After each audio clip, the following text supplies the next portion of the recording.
Hey guys, my name is Elijah, and in this tutorial I will show you how to rotate text in Google Docs.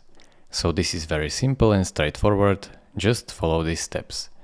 First, select your text and press Command X or Ctrl X if you are on Windows.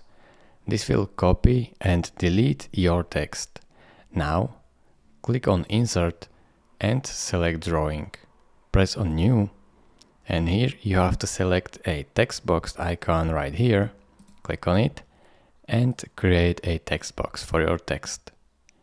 Then simply paste your text by Command V or Control V if you are on Windows.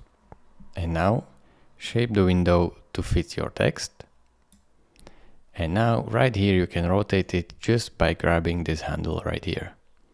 So rotate it however you want.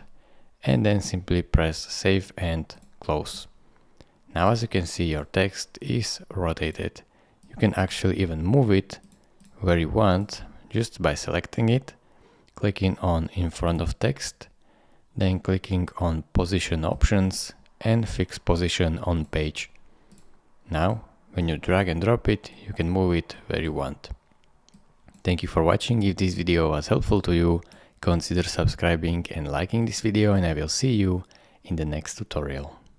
Bye bye.